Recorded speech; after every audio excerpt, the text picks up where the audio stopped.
some standing poses now that we've warmed up. And our first pose is going to be our crescent pose. So you're going to step your right leg behind you. And we want that right leg nice and straight, so we don't want that knee bent. You want to press that knee towards the back of the room and lunge into your front knee. And the heel is up behind me. And this is your first stage of crescent. You can breathe here for 5 breaths. If this is not enough work in that quadricep, you can sweep the arms up, roll the shoulders down the back, and continue to breathe here.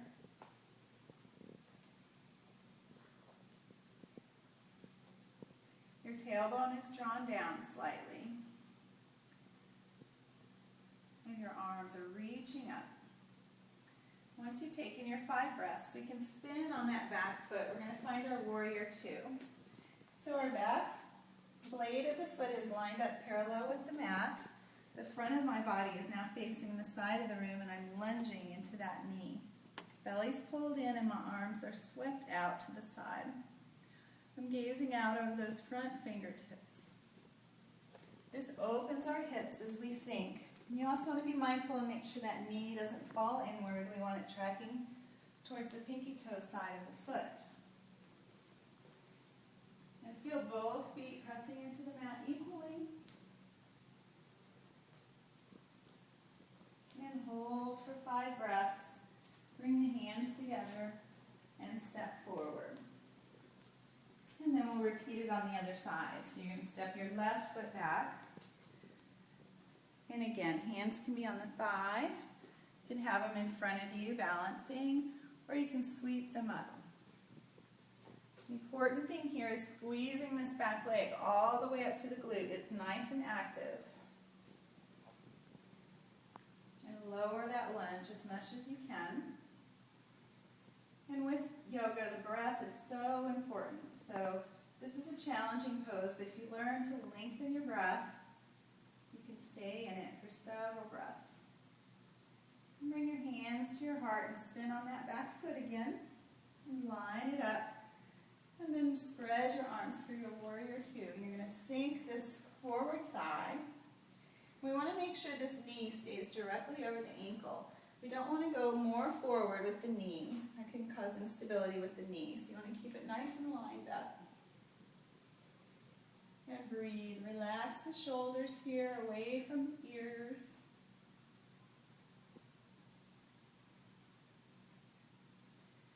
And then after you've taken your 5 breaths, you can come forward again.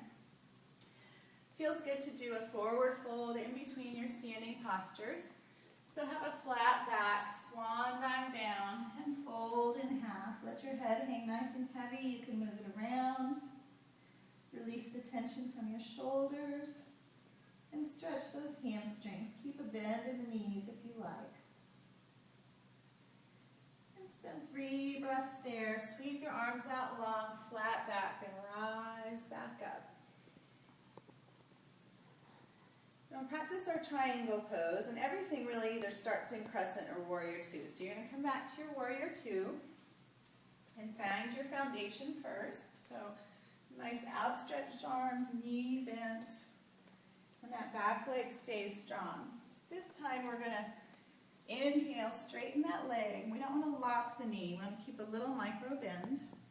And you're going to reach forward with your fingertips as far as you can. We can no longer reach. Rest your hand on your shin and raise your right arm overhead. You can look up at your hand, you can look down at your foot. You just want to make sure both feet are pressing into the mat equally. There's a lot of length on the underside of the body. You keep reaching forward at that underside of the body. And breathe here, 3 to 5 breaths. And on your inhale, rise back up and just step forward. And we'll do the other side. So find warrior 2 and stretch those arms out long. Once you have your nice base, straighten that knee and reaching forward. Create your length here and then open up. You can rest the hand on the shin. If that's easy, pull in your those shoulders are stacked on top of each other. And then find your breathing. And inhale up, back to center. And step forward.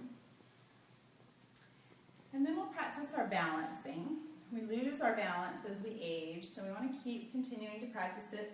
It also works our core and our belly.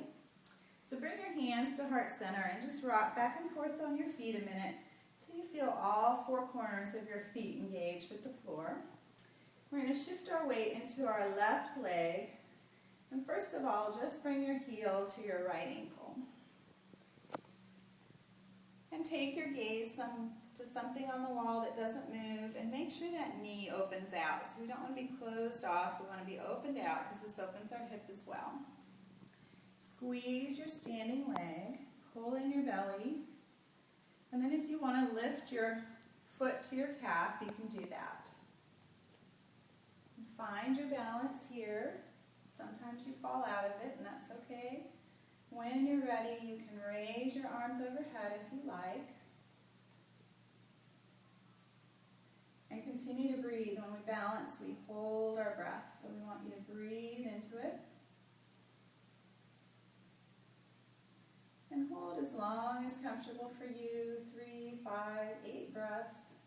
And come out as mindfully and slowly as you came in. And you might like to roll the toes of that standing foot, give it a little release. And then always practice your balancing on the other side. So again, shift your weight into that left leg and start with those toes on the mat, opening up that hip a little bit.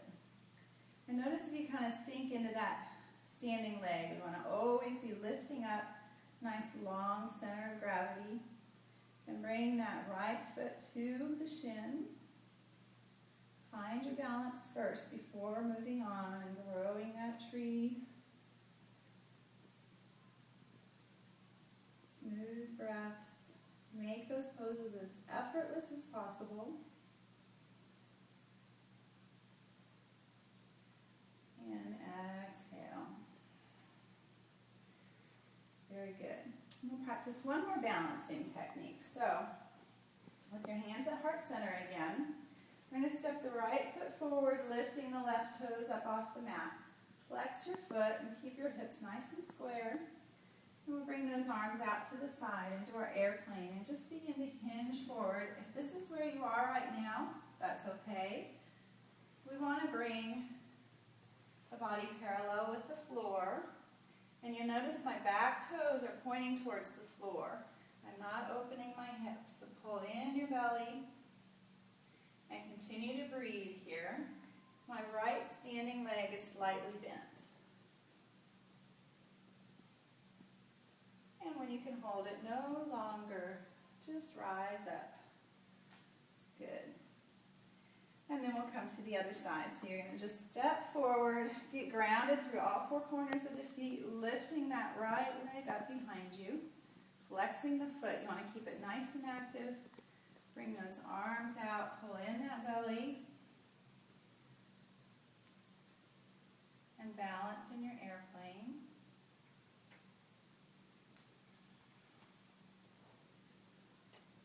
And one more breath here.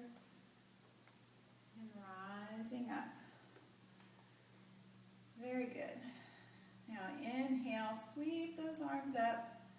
Get a nice stretch in the side body. This is our standing half moon. Keep the hips where they are and just reach the arms to one side. And keeping the chest open. We don't want to kind of fall forward. Keep everything in line. And inhale back to center. And exhale to the other side. Again, arms are active. We kind of don't want them floppy. We want them nice and strong. Inhale back to center. And release. Then we'll come down to our malasana, or our squat. So you're going to take your feet about mat width wide, toes pointing out. You're going to bend your knees. Now this would be our first stage, which is camper pose. So your elbows are resting on the thighs, the chest is lifted, and the glutes are reaching towards the back of the room. And you can hold here for several breaths. The full pose is to draw your tailbone down. Use your elbows to press your knees open and reach the crown of the head towards the sky. So the spine remains long here. We don't want to collapse forward. We want to lift up as much as possible. Now this pose stretches those ankles and knees. You might feel a burning sensation. Just breathe through it. If it becomes too much, come out of the pose. This is one of those poses that the more you do it, the easier it becomes. So we kind of lose our ability to squat. And the more you practice it, the easier it becomes. So stay there for 3 or 5 breaths. And then just come seated on your mat. And we'll prepare for a few more seated